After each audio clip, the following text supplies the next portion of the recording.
Ce matin donc, nous venons donc de monter les couleurs avec l'hymne de la Confédération. Si j'étais naïf, j'allais me poser la question, mais pourquoi les impérialistes ne veulent pas de cette union?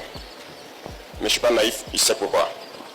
Et c'est la même question que ceux-là qui ont tendance encore à dormir doivent se poser.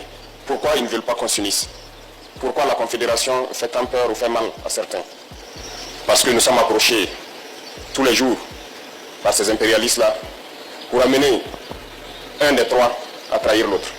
On doit sortir très fort de cette guerre, comprendre le pourquoi on nous a tant assaillis, se forger et faire en sorte que dans le siècle à venir, nous ne connaissons pas ce genre de situation.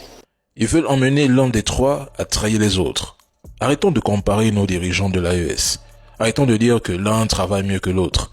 Arrêtons de les opposer inutilement. Nous avons vu ce qui s'est passé avec l'affaire du drone malien abattu.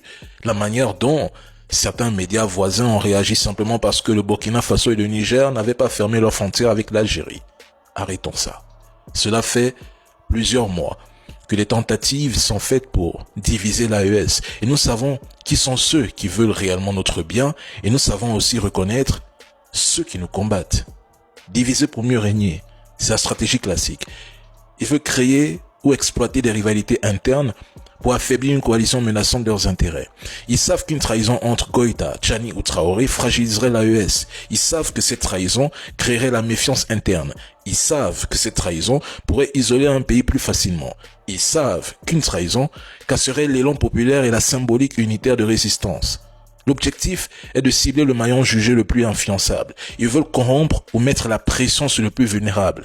Ils veulent promettre peut-être un soutien discret ou un gain personnel et tout ceci pour empêcher une alternative régionale anti-occidentale.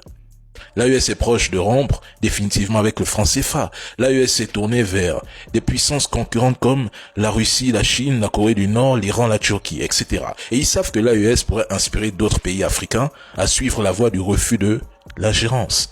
C'est tout un système qui s'effondre. Leur idéologie, l'AES, est perçue comme une menace directe à l'ordre néocolonial que certaines puissances veulent à tout prix maintenir.